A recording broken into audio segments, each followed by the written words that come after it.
Alguém me escuta?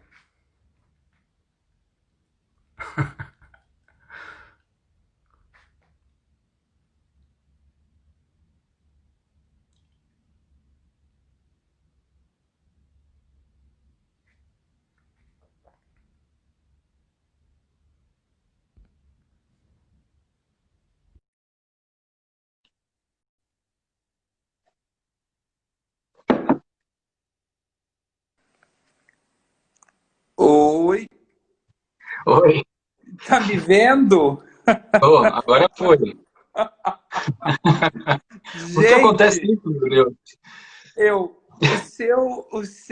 o seu Instagram é totalmente é É. diferente, mas às vezes acontece esse problema. Que bom que você achou a solução, porque anteontem ocorreu a mesma coisa e a Mel Lisboa, que estava fazendo comigo esse contato, ela me ligou pelo próprio telefone, e pelo telefone ela fez a transmissão com o Instagram, foi uma suruba online. Que delícia! Pode ser um problema de conexão ou um problema do aparelho. Já aconteceu. E aí, esse foi uma forma. Gente, olha só. Quem sou eu, pobre de mim, para estar em uma live com o Chico? Não é isso. É muito honrado, mas na verdade, Chico está numa live comigo, tá? É, é, Imagina. eu convidei e o Chico não conseguiu acessar pelo meu Insta e nós vamos bater um papo por aqui. Querido, obrigado aí por essa logística toda, viu? Eu que agradeço. Ah, olha só, enquanto a gente estava tentando resolver isso, várias pessoas e vários recadinhos foram mandados por aqui, né? A gente tem, por exemplo, Claudinho Fontana dizendo que parece que você engoliu um microfone. E a sua voz é sempre algo comentado no teatro. É, Houve um preparo para essa voz? É algo natural? Você trabalhou ela ou ela está aí contigo? Não saberia te dizer. Eu acho que, para mim, funciona pensar o trabalho do ator pela voz. Eu gosto muito do texto, texto dramático. Então, a palavra, em função do papel, daquilo que o autor disse, é o que me interessa de princípio. E a partir disso, a coisa ganha corpo, ganha forma, mas eu não saberia te explicar o porquê desses elogios. Mas eu gosto muito da voz. Eu acho que o ator lá atrás, ele começou a se desenvolver, quer dizer, lá atrás, pensando no século XX, vai, no rádio, né? No rádio teatro, fazendo trabalhos a partir da imaginação que se acessava pela voz. Então, eu acho que esse sistema de você falar o texto e a palavra reverberar, e isso ganhar eco nos seus colegas e na plateia, é o que mais me interessa. E eu gosto dessa sensação de você poder fazer com que a palavra vibre, ganhe forma, mas não tive, não, preparo nenhum, não sei o que é. Então a gente pode dizer que antes da voz tem o texto. E que talvez o Ah, sem bom dúvida. texto e o seu trabalho de leitura e de preparo para esse texto faz com que você consiga ter essa repercussão. Que você tenha esse caminho com a sua voz de ator e que isso toque, cause empatia e catarse no seu público. Ô Pedro, eu acho que o grande criador, é polêmica a tese, mas eu acho que o grande criador é o dramaturgo, é aquele que escreve. Eu acho escrever uma dádiva suprema. E eu acho que o que a gente faz na sequência é retransformar ou transformar alguma coisa que alguém colocou lá como o princípio de uma ideia. A gente, que eu digo os atores, o diretor, o cenógrafo, o figurinista, aquele que ensaia o canto, mas eu acho que a palavra escrita, aquele que escreveu ali, sem dúvida, é meio sagrado, sabe? Quem escreve alguma coisa, quem consegue escrever, eu acho que tem um dom divino mesmo. Então eu respeito muito, eu gosto muito de texto e gosto muito dos clássicos, porque você não tem dúvida de que a coisa é boa. Então você está garantido de que se houver algum erro, é seu. Não é, não é outro, senão o problema está com você. Então é uma estratégia também, vamos dizer, de inteligência, né? Você se assegura de que você tem uma raiz ali profunda. O que não significa que não pode dar tudo errado na sequência, né? Você tem que ter colegas muito bacanas e diretores muito bacanas ao seu lado para dar conta da palavra. Mas eu acho que você tem razão. Antes da voz tem o texto. Acho que é isso. Sim, mas é muito interessante quando a gente assiste Claudinho Fontana. O segredo da voz do Chico é que ela foge do naturalismo. Ai, graças a Deus. É isso mesmo. É isso mesmo, tem É, total é razão. engraçado, é engraçado, você devia ser estudado, tá? Na minha humilde opinião, a gente tem Dagoberto aqui, grande diretor, tem Claudinho, grande ator, mas é inegável de um tempo para cá, quando eu lembro das primeiras vezes que eu fui assistir você e ouvi de amigos de teatro, ele é o grande ator contemporâneo do teatro, ele segue sendo. Eu sei que você detesta esses elogios, essas bajulações e tudo mais, mas você é um ator contemporâneo muito importante para o teatro. E é muito legal saber que você optou pelo teatro quando você podia ter transitado por outros caminhos. E quem não sabe, deve saber que você podia, sim, ter transitado pela televisão, transitado pelo cinema, e foi uma opção sua permanecer no teatro. Como foi uma opção sua também, nos seus últimos trabalhos, fugir totalmente do naturalismo, fugir totalmente do realismo e partir para obras de pesquisas. Isso tem a ver um pouco também pela sua paixão pelo teatro, pelo fato de você ser um pesquisador de teatro também na teoria, um acadêmico de teatro. Você gosta de pesquisar? Gosto. Eu acho que eu sou um excelente, se eu posso dizer alguma coisa de mim, assim, é sempre suspeito, né? Você avaliar a si mesmo, mas eu gosto muito de estudar. Eu acho que eu sou um excelente estudante. E eu gosto mesmo, eu acho que me ajuda a fazer melhor aquilo que eu faço. Eu sou um defensor ferrenho da formação. Eu acho que um ator tem obrigação de se formar. E de se formar no melhor dos cursos, na melhor das circunstâncias, com os melhores professores e com as melhores O referências ator tem que ao saber seu sobre redor. tudo, né, Chico? O ator tem que pesquisar sobre tudo, ler sobre tudo, ter conteúdo, ter obrigação de ser culto. E não estou dizendo que o ator. Quer dizer, acho que esse é o ideal, que o ator seja inteligente. Acho que o ideal é esse. Porque é sempre um pouco idiota se dizer eu sou ator e, portanto, eu sou inteligente.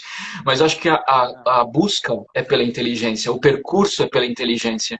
E que tem a ver com um tempo que é um tempo demorado, que é um tempo lento, que é um tempo de introspecção, que não é um tempo de histeria, que não é um tempo de mercado, não é um tempo de venda da sua própria imagem.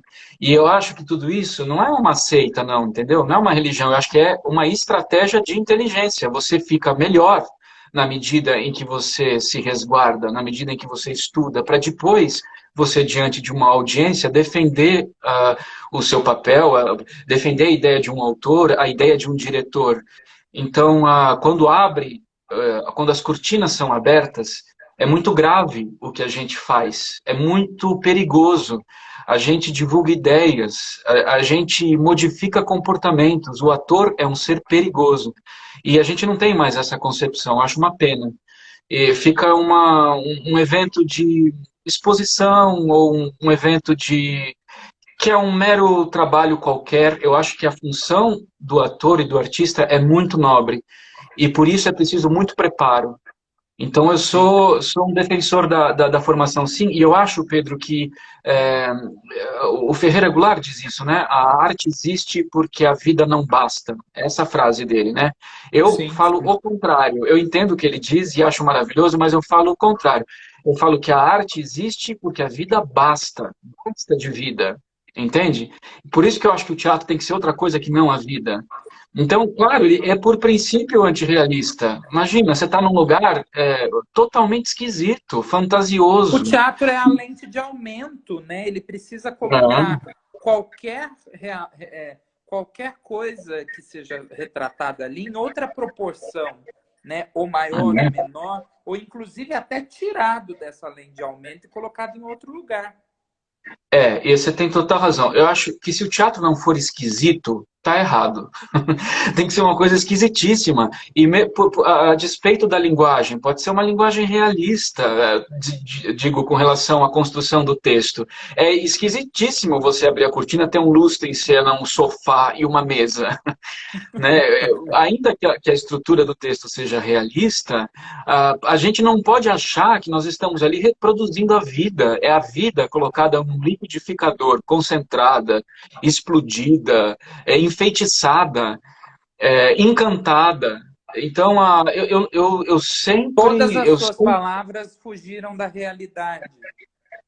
Todos os seus Claro. adjetivos para o teatro fogem da sua realidade. E quando você fala de esquisito, o seu último espetáculo, eu acho que foi o último espetáculo que você fez, ele é totalmente esquisito. Você estava totalmente esquisito. E ele é maravilhoso. Qual espetáculo que você se refere? Oh, Estado de meu Deus. Sítio?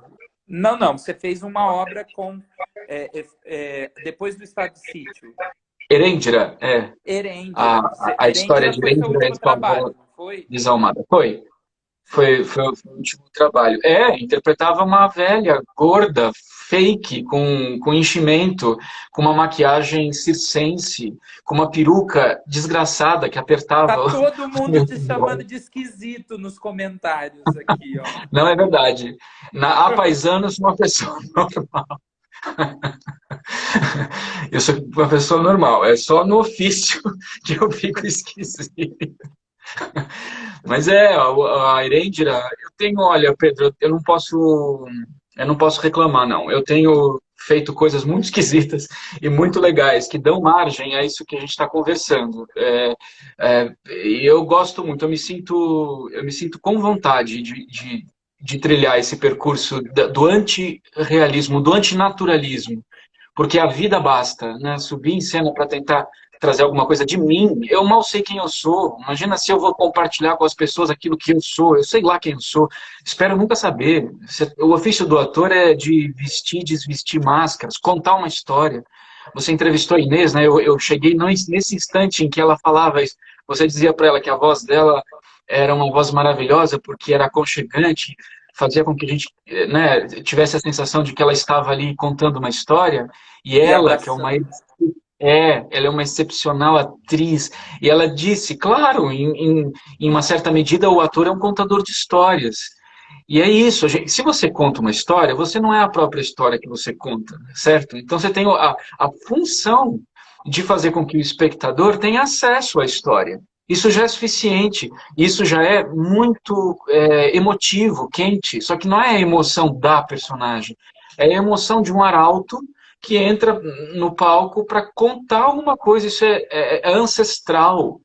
É por isso que eu gosto muito, muito do Gabriel, porque o Gabriel tem essa raiz popular do teatro, do ator que se veste, né, como um palhaço, como um personagem que está ali diante da plateia, sem nenhum tipo de recurso, senão a sua voz, seu corpo, figurino e um trabalho poético para acessar a plateia pela palavra, pela contação da história. Né? Isso é de uma nobreza. Eu não quero outra função, não. Eu não quero me expor. Eu quero estar a serviço desse trabalho.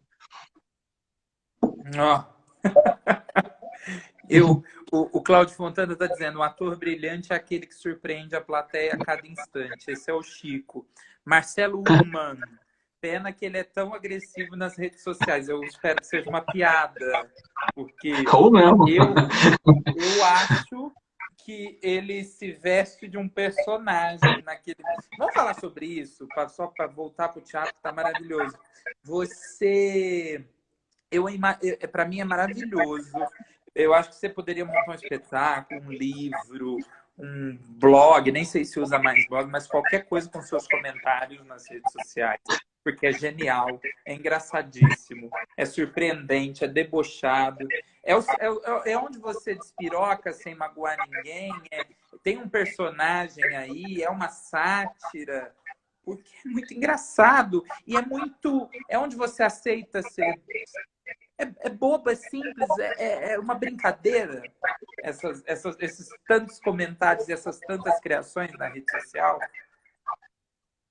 Ai, Pedro, o que é esse mundo que a gente vive? O que é essa vida? Você vai tentar usar a rede social para ser uma pessoa, sei lá, eu também não sei qual é o jeito de você se expressar, mas eu olho para o mundo e dou risada. Não é possível que a gente viva essa vida sem debochar, sem ridicularizar. Espero que isso não acesse as pessoas do ponto de vista pessoal, porque não é nada pessoal, né? Mas o mundo tem que ser colocado de ponta cabeça para você suportá-lo, entendeu? Você tem que. Eu adoro escrever, adoro aquilo que eu disse de dramaturgia para você. Eu gosto Uhum. muito de escrever, adoro. Tanto é que tenho escrito coisas aí, guardado, enfim. Tenho, quando eu for para outra dimensão, alguém há de descobrir um baú cheio de escritos, que nem o Kafka. E, Sim. e eu entrarei para a Pelo amor de eternidade. Deus, mostra isso pra gente antes, né? Não, eu tô brincando, não tenho esse baú não, mas eu gosto muito, eu Eu acho que concordo, o escrever um Cláudio exemplo. Fontana falou, ele tem dupla personalidade. Às vezes a sensação é essa mesmo, entendeu? Graças a Deus, espero A que gente sejam mais. conhece, vê um poço de doçura, e aí a gente vê nas redes sociais aquela mama brusqueta ácida do mal ali, mas ao mesmo tempo um toque de diversão que é incrível. E o fato é, nada do que você escreve, olha lá, o Dagoberto falou, ele é polipolar, não é nem bipolar. Ah, meu pai, vou sair daqui para terapia direto.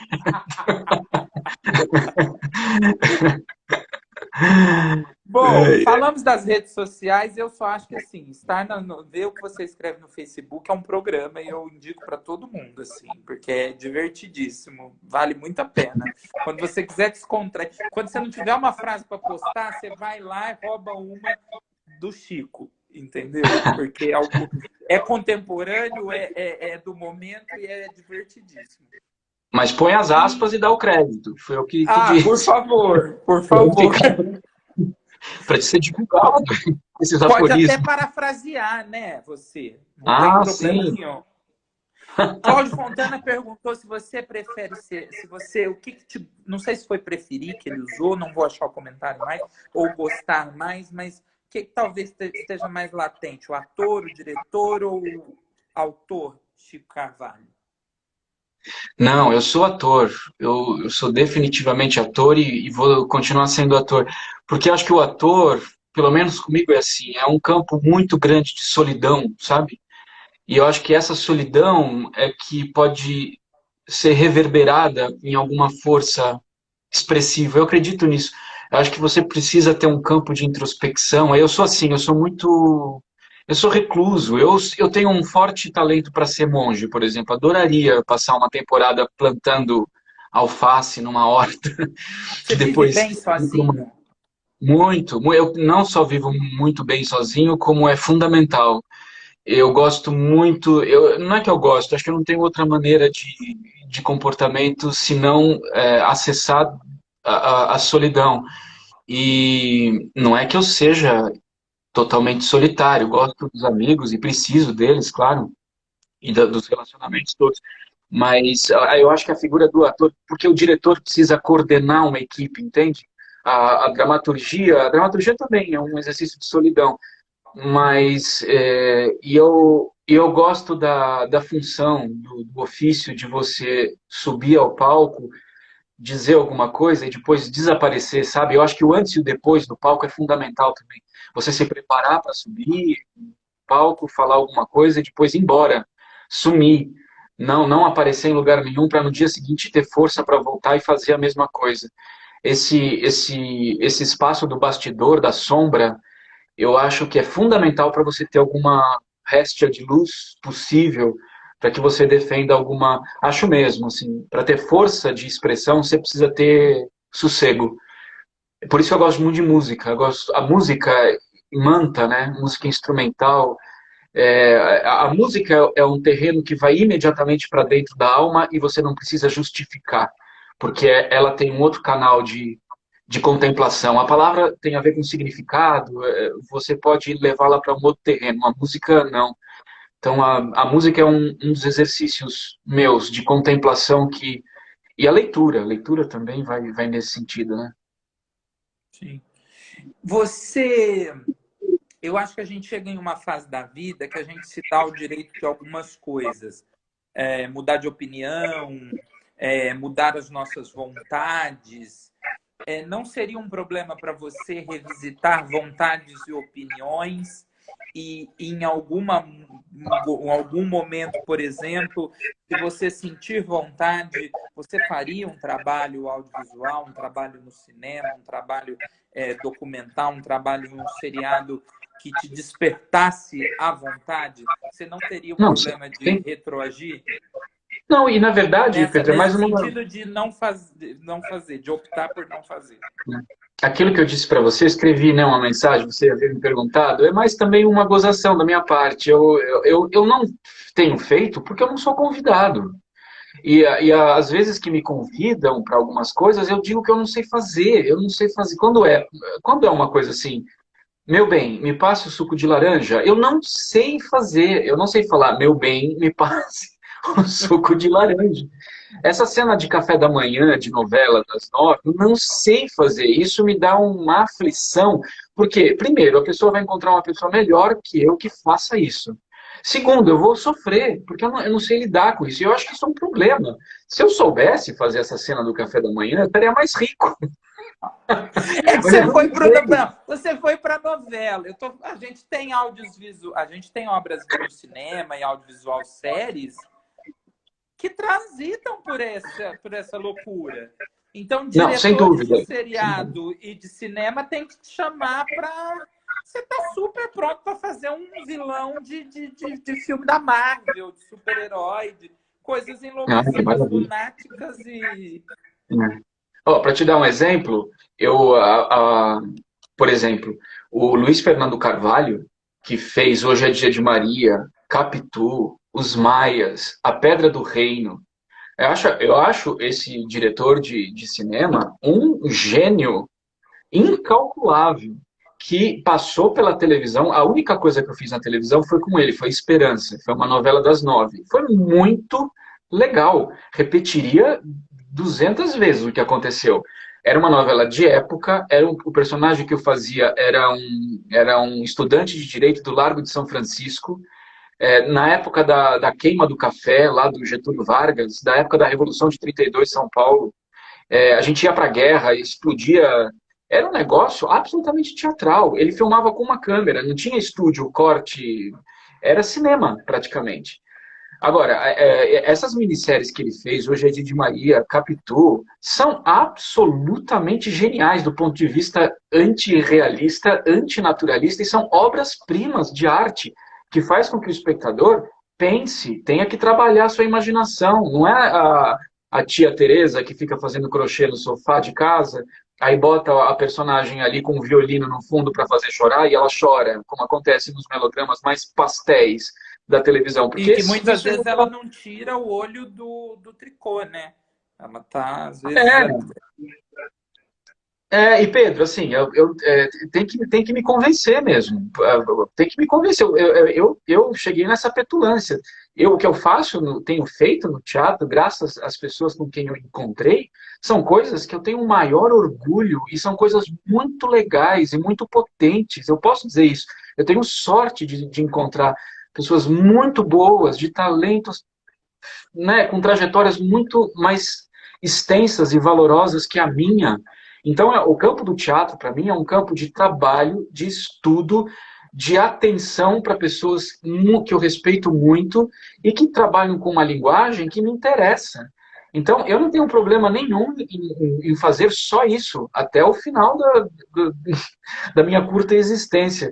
Eu acho que o teatro, e também é um sentido pedagógico, de confronto com a plateia diante dela, tem um ator diante de você. Isso é perigoso, isso é problemático. Você pode errar, você pode cair. A pessoa na plateia pode levantar e ir embora. Ela pode ter uma reação inesperada. Tem O dias Cláudio bons, tem dias Fontana, ele está ruins. dizendo, Chico é o Rubens Corrêa da nova geração. Vê-lo em cena é transformador para quem vê. Gente, assim, Chico, ó, vou ler. É meio, se você Ah, meu nunca pai. mais aparecer na televisão, foi meio que o seu arquivo confidencial aqui. Chico é aquele ser introspectivo que quando vemos em cena se transforma de um jeito que poucos atores conseguem. Cláudio consegue. E por isso esses dois no mesmo trabalho é um acontecimento. Não, e assim, ó, vamos lá, vou ler aqui, Dagoberto, ele só faz se o texto for querida e ostentosa guerreira. Por todo o seu obséquio e prazer, podereis me dar o prazer de sorver um sumo do fruto da laranjeira. E faria brilhantemente. Gente, é Adoro o século muito. XIX. O Chico eu assisti na peça que ele dirigiu com o Noé Bem Comprimido. Só se for audiovisual, Meia Rodiano. A Fuga do Leão, não sei lá o que, bem grande. Toda galera aqui, Fernanda Lins, que é uma atriz importantíssima do interior de São Paulo, de Ribeirão.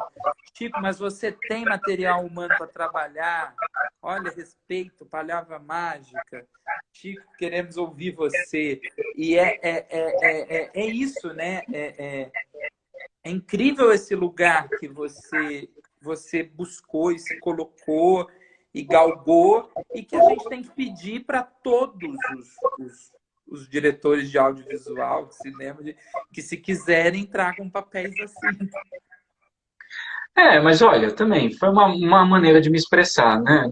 Enfim, não desmereço nada nem ninguém, pelo amor de Deus. É um interesse meu particular. E o Cláudio, eu preciso dizer isso também, o Cláudio, Elias Andreato, Rosana Staves, com quem eu convivi no estado de sítio, o Gabriel Vilela, que recupera uma ideia de trupe, Pedro, recupera uma ideia de trupe, de elenco, que se encontra com trajetórias distintas. Quer dizer, quando eu olho o Cláudio, quando eu olho o Elias, a Rosana, que são atores mais que têm uma trajetória maior que a minha, Lavínia, né, a Maria do Carmo, né, todos atores com quem eu convivi com trabalhos que o Gabriel dirigiu. Quer dizer, olha que maravilha, você está num terreno onde você pode trabalhar e pode ampliar suas antenas para enxergar ao vivo e diante de você um ator que tem uma bagagem muito maior que a sua. Ao mesmo tempo, eu tenho junto comigo atores, convivendo com esses atores mais tarimbados, atores da mesma geração que a minha. E agora, como eu estou ficando velho, tem atores que são mais jovens que eu. Isso tudo no mesmo elenco. Então, o que o Gabriel faz, eu preciso dizer isso, assim, eu sei que eu sou suspeito, porque eu tenho trabalhado com ele recentemente, mas é de uma importância fenomenal, assim, recuperar uma ideia do ator de ser alguém que leva adiante uma tradição, uma trajetória, no caso, né, de teatro popular. Quer dizer, de fazer acessar na cabeça das pessoas um imaginário, você dá sequência a uma identidade nacional, sabe? Esse tipo de trabalho que é feito faz com que a gente tenha orgulho da nossa origem. Por mais que a gente não seja do circo-teatro, que não seja lá do interior, isso está na nosso DNA. O fato de você rir do mundo, debochar do mundo, com poesia, chorar a todos os prantos, rir todas as graças, né? Essa função mambembe de colocar o circo nas costas, a lona nas costas, ir para um outro lugar e colocar maquiagem no rosto e diante da plateia contar uma história. Quer dizer, é por isso que eu tenho essa petulância que eu estou dizendo para você, porque para sair disso, precisa ser uma coisa muito especial, porque eu me sinto alguém importante do ponto de vista pedagógico, eu estou levando adiante uma tradição, e não sou eu estou em função de uma linguagem, de um diretor e de um texto. Eu sou a engrenagem, uma das engrenagens que faz funcionar todo esse universo. Poxa, essa é uma lição civilizatória, né? De entendimento de cidadania e de função do artista.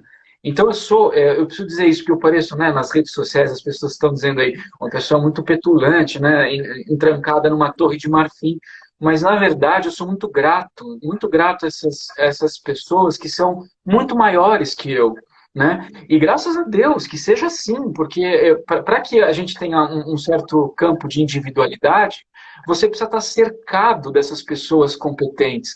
O que o Gabriel faz em cena é criar uma identidade vibracional, de coro, de missa, de liturgia. E Sim. quando ele É faz isso, ele abre ritual, né? é ritual, olha que maravilha. É um teatro cerimonioso, dionisíaco, e ao mesmo tempo que tem o poder da palavra, ao mesmo tempo que tem o poder do raciocínio, também é apolíneo, né? Mas quando ele promove isso, essa união, né, da trupe, ele abre espaço para você ter o seu instante de protagonismo.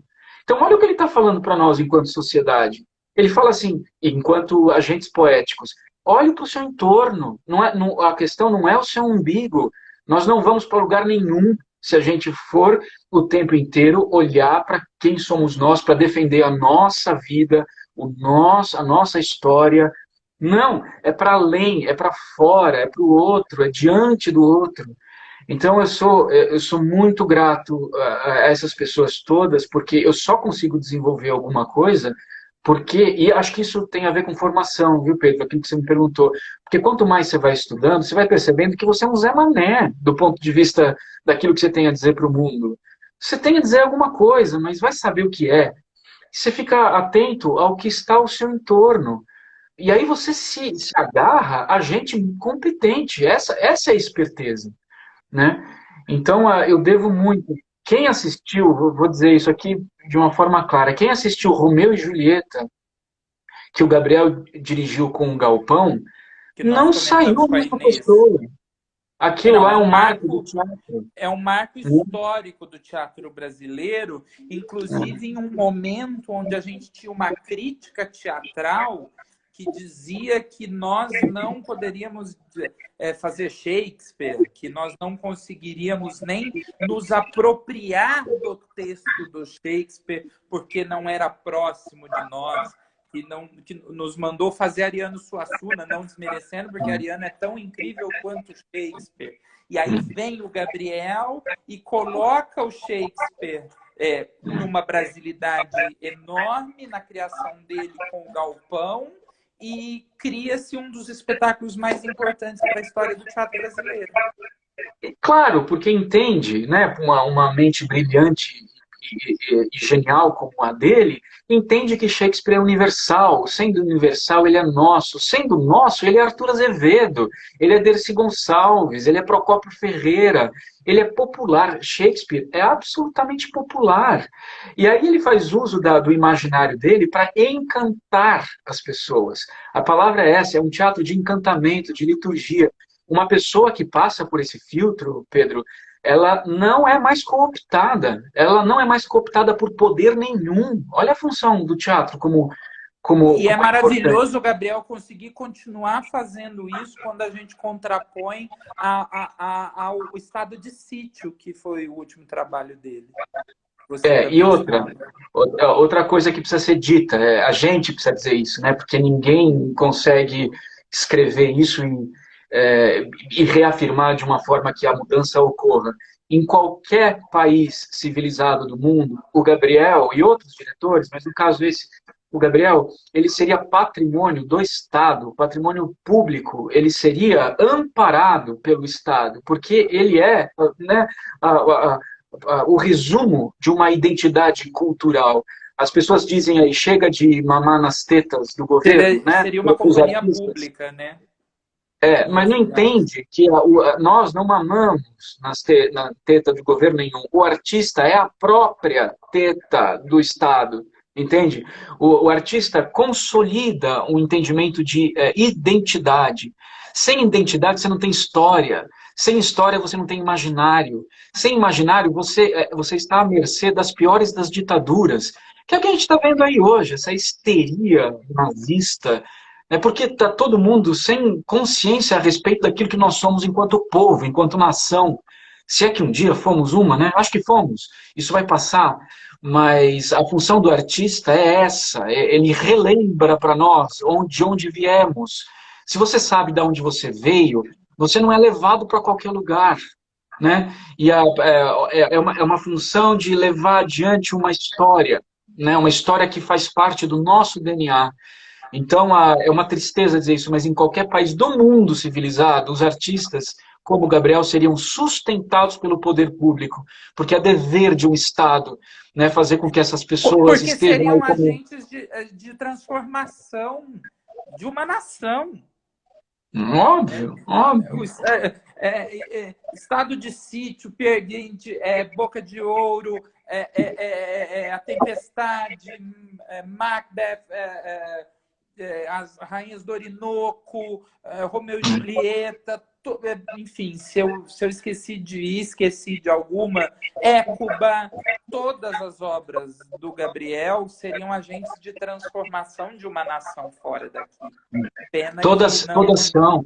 E ó, graças a Deus que a gente, né, nessa condição, nesse país, que a gente consegue ainda ter, né, pessoas com essa qualidade, que estejam ativas, produzindo esse tipo de discurso que é fundamental.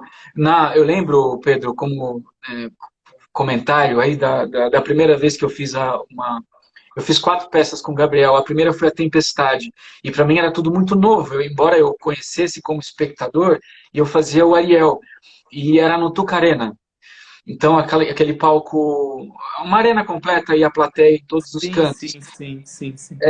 E aí a entrada do personagem era, nossa senhora, era lindíssima, era uma música lindíssima que todos cantavam, e eu entrava e circulava, né, pelo palco, e depois pegava um par de asas feitas de bambu, feitas pelo Chicó do Mamulengo, outro artista genial, e subia na mesa e dialogava com o grande, maravilhoso Celso Frateschi, que fazia o Próspero.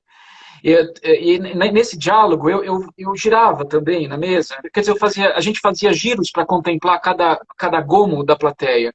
E eu lembro, Pedro, que foi o primeiro instante, né, que a gente fez com o público. Eu olhava e eu conseguia enxergar a plateia.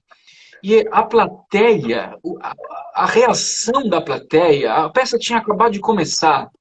A reação da plateia era de assombro, era uma cara meio assustada, meio encantada, meio...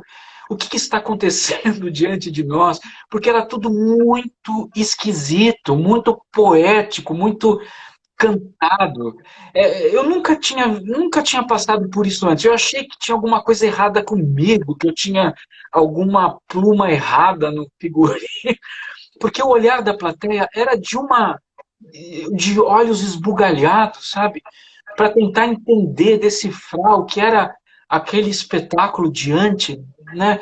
Quer dizer, para te dizer que assim, o ator é um agente de encantamentos, né? De produção de magia, né? Agora, você tem que sustentar isso. É difícil, Sim. não é fácil. Era Tem que levar estranho, era é, bem estranho mesmo. Olha o estranho aí. Que bom, né? Que era estranho, né? estranho, Não, e né? assim, foi A Tempestade, Peer Gynt, A Boca de Ouro e Estado de Sítio. Os 4 trabalhos que você fez com... Eu assisti você em todos os seus trabalhos com o Gabriel. Tive essa honra de vê-los, de ver você em todos os trabalhos. E o Cláudio Fontana, o tempo todo participando aqui. Cláudio é terrível, mas no Boca de Ouro ele esquecia o texto. Hashtag pronto, falei. Cláudio entrega as pessoas, entregou Tânia Bondesano no apresentação em Curitiba, que derrubou a cabeça, a peruca, não sei o quê. Cláudio é terrível. O Cláudio, outro comentário. O Elias, esses atores que têm muita bagagem, eu acho fenomenal trabalhar com eles, porque assim, acontece algum problema, né? Erra um texto, acontece alguma coisa, eles se divertem com o erro, e óbvio que ninguém percebe, a plateia não percebe, mas faz do erro alguma coisa que não é problemática, inclusive se diverte com o que aconteceu, com o imprevisto. Pedro, eu entro num desespero, eu entro numa catatonia, se eu erro alguma coisa, eu começo a entrar em parafuso, eu não sou bom dessa coisa de você ter algum O problema Caco e não se faz virar. parte do seu ser ator. Nossa, mas e aí nesse momento aí do Boca de Ouro, eu esqueci completamente. Eu subia numa escada e fiquei tonto, sei lá o que aconteceu. E eu esqueci o texto. Eu comecei a falar, a entrar numa metralhadora giratória, de falar coisas que não tinham nada a ver com o texto, tentando recuperar, porque eu estava absolutamente desesperado. E aí todo mundo se divertindo, né? Do elenco, porque achava que eu estava despirocando ali, até chegar no momento em que eu lembrei o texto. Aí a Lavínia, quando terminou o espetáculo, ela falou assim, ela estava branca, porque ela pensou que eu estava tendo um AVC, um problema, um derrame na cabeça. E eu olhei de rir. Mas eu tinha esquecido completamente um branco. Mas eu não lido bem com isso. E os bons atores, esses que têm bagagem, imagina, coloca isso nas costas e vai adiante. Eu fico Ó, desesperado. Dagoberto falou assim, ó, hashtag vamos falar a verdade. Ele não tem controle em cena, tem riso frouxo. Eles começam te elogiando, te colocam num lugar incrível e depois começa, depois das 11, a sessão tombamento. Né? Olha, Dagoberto também, o Dagoberto, o Celso Frateschi, Romes Ferreira, é, tem mais atores com quem eu tive a sorte de trabalhar. São todos excepcionais. Hélio Cícero, que tem uma bagagem enorme. Imagina, Pedro, a sorte de poder, se você fica melhor, mais inteligente, mais... Eu não quero nunca sair do lado dessas pessoas, não, porque é uma estratégia de inteligência, não é falsa modéstia, não. Aliás, é vaidade. Ao lado dessas pessoas, você fica muito melhor naquilo que você faz. Eu agradeço muito a todos que estão aí falando e conversando, porque eu devo a eles a minha curta trajetória que eu tenho na Gente, bagagem eu aí. sei que todo mundo quer ouvir muito e várias coisas sobre o Chico, e eu acho que você deveria entrar de cabeça nas lives e pôr pessoas aqui e para te ouvir, porque você fala com muita propriedade, com muita paixão e de uma forma que não vou usar o estranho, mas é lúdico o lugar que você coloca o teatro. Você coloca o teatro num lugar, para mim, de esperança, entendeu? Ah, Eu lembro da frase, quando eu vejo você, e aí eu misturo isso com o que eu vi você fazendo no palco. Eu lembro da Fernanda falando que o teatro brasileiro teve um problema depois de Paulo Outram, que a gente teve João Caetano, Paulo Outram, e começamos a perder os grandes intérpretes. E eu acho que você citou nomes aqui que há, sim, um fôlego de novos grandes intérpretes. Eu acho que a gente pode fazer essa cronologia, João Caetano, Paulo Outram, mas a gente pode falar de todo esse time. Cláudio Fontana, Celso Frateschi, Dagoberto Feliz, mas incluir você nisso também. Você é um grande intérprete. Você causa na obrigado. gente, enquanto público... Eu nunca esqueço que eu precisei ver Peer Gynt de novo, porque a sua interpretação me causou um impacto tão grande, tão profundo, que eu saí do espetáculo sem compreendê-lo. Tamanho tanto impressionado que eu fiquei com você. E eu precisei voltar lá no Teatro do SESI e assistir de novo, para aí Ah, ter uma experiência completa. E eu tenho sim. certeza que todas as pessoas que estão aqui vão concordar com esse lugar de esperança que você coloca no teatro. Obrigado por tudo que você disse.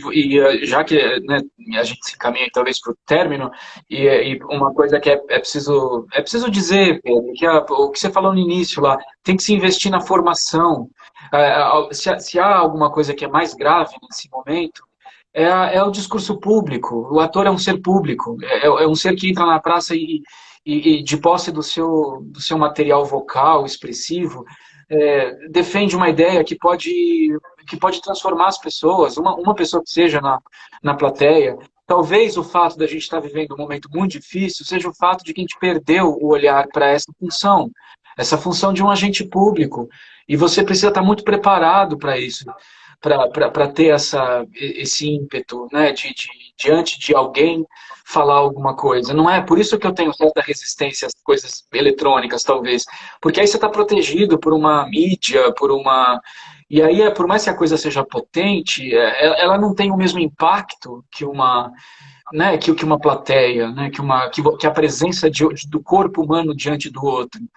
Então, se nós fôssemos mais teatrais, nós estaríamos num campo mais civilizado. É isso que eu quero dizer. Nós estamos caminhando cada vez mais para um campo televisivo, da mídia, e aí é fácil você cooptar as pessoas, porque a rapidez é muito grande da mudança de pensamento, você não tem tempo para pensar naquilo que você diz, você fica preocupado com a sua aparência. Eu estou falando aqui com você, me olhando para ver se eu estou bonito, se o meu óculos está bem. Tá vendo? Você fica nesse campo para saber se você está Tá bem, se você está bonito, legal. tá gato, Olha que garanto maravilha. que No todo teatro mundo você vai não pode concordar. ser visto. Você não se vê. Então você tá preocupado com outros canais de comunicação. E a plateia também, ela está ocupada com aquilo que está vendo diante dela. Ela não está se olhando diretamente, mas ela está vendo refletida um pensamento que talvez ela faça parte. Então, né, não dá para ficar pensando o ator como alguém que tem esse microempreendedor individual. Que miséria é essa que a gente descobriu, né? Eu sou microempreendedor individual, porque eu preciso emitir nota para que eu receba os meus cachês. Olha que mundo que a gente chegou. Cada um é empresário de si próprio. E não só empresário de si próprio, como microempreendedor individual. É tudo eu, é tudo aqui, é tudo ínfimo. E uma peça de teatro não pode ser ínfima. Ela tem que ser. Você tem que olhar para cima e ver o cosmos, entendeu? Você tem que ser uma missa litúrgica, como as coisas que o Gabriel faz. Tem que ser cerimonioso, tem que ser perigoso, tem que ser potente, não pode ser micro, não pode ser quadradinho aqui, ó. Eu estou numa câmera, você também. Precisa ser diante do outro. E aí precisa ter formação. Não há outra saída. Sim. Olha, Claudinho, de novo, Fontana. Primeiro ele disse que você chamou eles de velhos, eles de velho, com esse negócio de bagagem. E Cláudio Fontana é galã, tá? Quando você dá Google em Cláudio Fontana, galã Cláudio Fontana. Mas ele disse uma coisa linda, que os atores como Chico possam ser o caminho para a valorização do teatro e a transformação da sociedade. Eu concordo. E humildemente acho que você deve imediatamente, terminando este momento, enviar um e-mail para a Simpla e pensar em talvez em cursos online, em Ah, meu pai. formação, em compartilhar esse conhecimento com outras pessoas que talvez não poderiam usufruir desse momento lindo que você teve quando esteve no Célia Helena e em outros locais, mas que gente do Oiapoque ao Chuí, de outros lugares do mundo, talvez por esse momento online, vão conseguir. Eu acho que você deveria pensar em compartilhar isso. Humildemente, quem sou eu para te dar um conselho? Estou só compartilhando uma ideia. E os sims estão subindo aqui. Mas eu acho que você deveria propor um curso online, conversa lá com o pessoal da Simpla, que tem feito os espetáculos, que eu tenho certeza que haverá espaço para você. Mais pessoas precisam ouvir o que a gente teve aqui nessa 1 hora. Por Que favor, bom. pensa com carinho nisso. Sim, papo, eu gostei, foi um papo bom. Eu gosto da posição de também da pedagógica. Eu fui professor por 10 anos no Célia Helena e foi um aprendizado maravilhoso. E tenho o orgulho enorme de dizer que ó, depois desse período de trabalho lá, eu formei um grupo de atores que são meus colegas hoje, a Companhia do Bife, com quem eu trabalho e eu escrevo, exerço ali a minha função de dramaturgo e dirijo, o que é um sofrimento para mim, porque eu sou ator, né? Eu tenho vontade de entrar o tempo inteiro ali, mas eu fico de fora porque eu tenho essa função, mas que são meus colegas hoje, são iguais no trato. E isso veio de um processo de pedagogia que eu tive com eles dentro da sala de aula. Então, eu gosto da pedagogia, sim, e trabalho para isso, assim, para estar diante de outras pessoas, podendo conversar e estudar na sala de aula. Eu adoro sala de aula. Online eu não sei se eu sou porque eu acho tão esquisito, mas enfim, vamos ver, né? Mas vamos. O Dagoberto colocou aqui, ó, hashtag Chico do Oiapoque ao Chuí. O pessoal está aqui emanando amor à Companhia do Bife e todo mundo que foi seu aluno e que quer continuar, eu acho que você poderia pensar e eu acho que é um momento lindo. Não foi uma live, foi um encontro. Foi um momento não foi teatro, mas foi um momento que nós tivemos aqui para ovacionar o teatro, usando a sua carreira como costura. E eu acho que isso pode chegar a outras pessoas em outros momentos, em outros horários.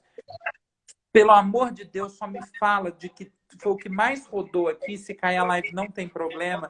Se você conseguir só no final, a hora que terminar, tenta salvar a live. No final ele te pede. A hora que terminar, você vai ver que vai para você. Ele pede para Tá. salvar, ver se você consegue. Mas Ricardo III, né? Que te deu o Shell de melhor ator. E que todo mundo quer que você fale um pouquinho sobre isso. Olha, preciso. Ainda bem que você falou, imagina, eu ia me sentir um. Nossa senhora, um ingrato se passasse eu não tivesse falado isso. Eu agradeço muito ao Marcelo Lazarato, que foi o diretor do espetáculo, e que quase fomos colegas de cena lá na Razões Inversas, cuja Foi direção meu é do professor Marcelo. no Célia.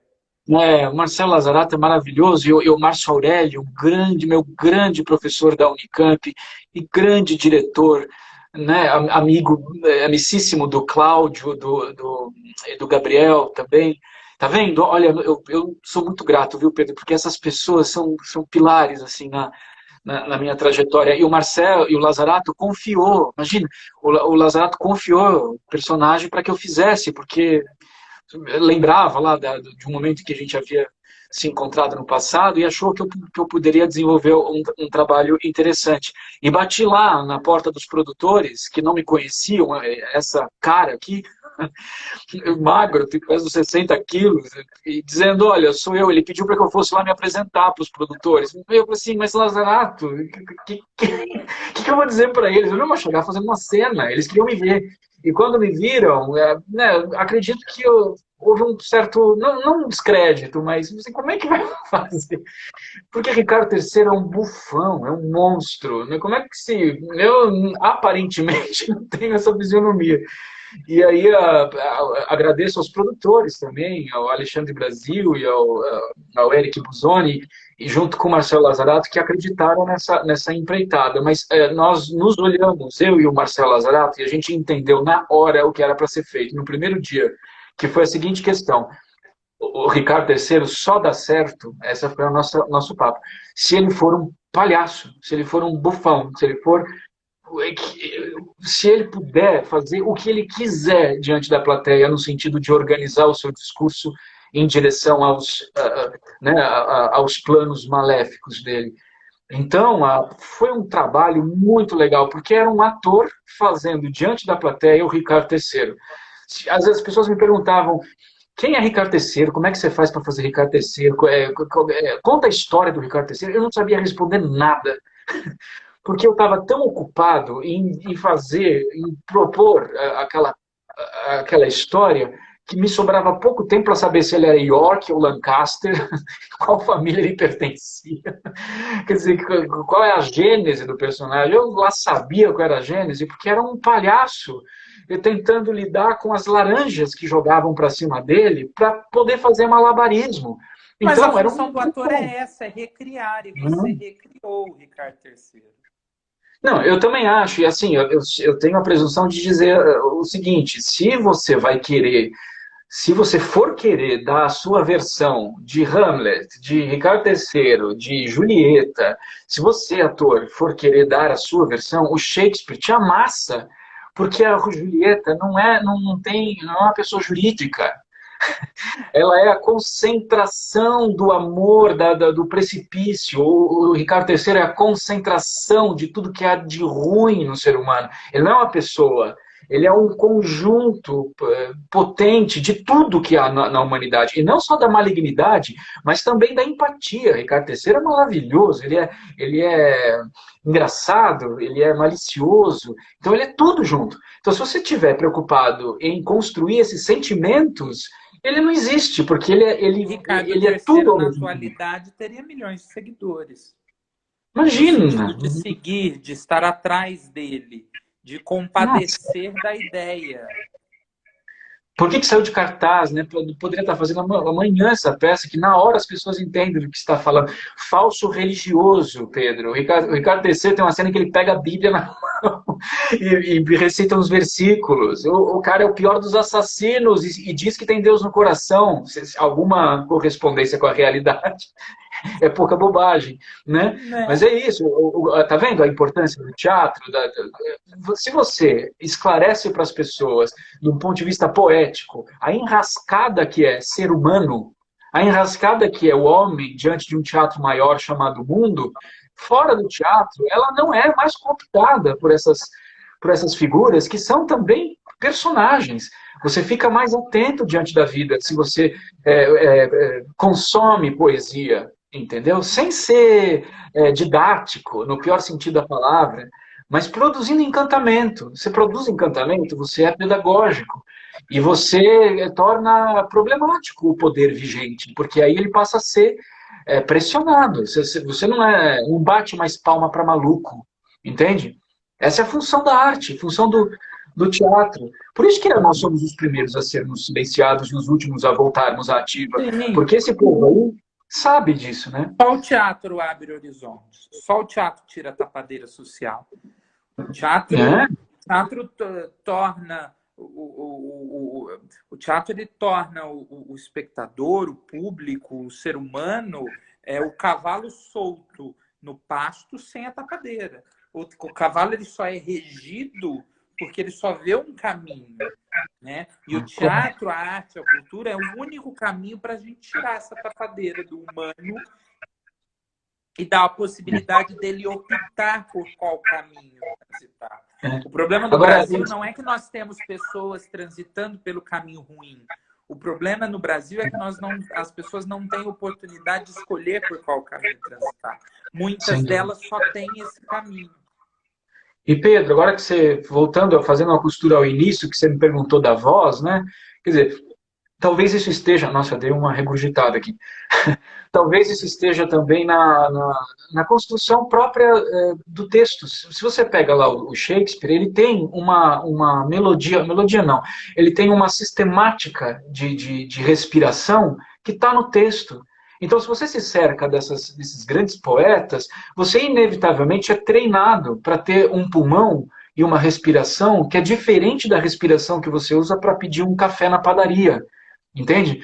Então, talvez esteja aí a voz treinada para ter esse tipo de registro, ela não está com a gente, ela está no texto. Você é convidado, inevitavelmente, a entrar num registro que é antinatural, é antirreal.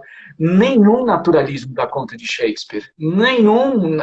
Ele não tá nessa dimensão, nesse diapasão. Né? Ele é extraordinário. É extraordinário, não é ordinário. Ele está para além do que é ordinário. E aí você. E paga-se um preço, viu, por isso. É bom que se diga. Você é uma energia que demanda muito grande mesmo. E sem também, sei lá, criar qualquer tipo de frescura com relação a isso que eu estou dizendo. Mas é por isso que precisa se preparar muito, porque você fica, de fato, exaurido depois de uma experiência em que você precisa não economizar nenhuma vírgula, nenhuma vogal, nenhum espaço, porque tudo precisa convergir para essa vibração extraordinária. Senão não faz sentido, senão não tem comunicação com a plateia. Ao mesmo tempo, é muito. Enfim, o retorno disso é muito satisfatório para nós, porque você exercita uma função, né? Uma função poética. Nossa, falei, hein? Ave Maria. Uau! Mas sabe uma coisa que eu admiro muito no seu trabalho? A gente falou, né?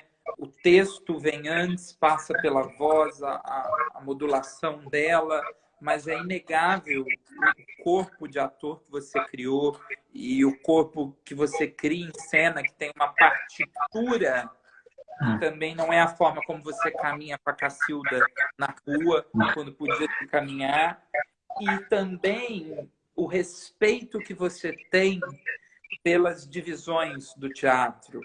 de funções, eu digo. O respeito que você tem para com o autor, para com o diretor, para com os seus companheiros de cena, seja na forma de como ouvi-los ou em como repassar a bola, o jogo, a forma como você trata o jogo é muito claro, é muito nítido, é muito interessante que tem um trabalho. Que aí, quando a gente vê você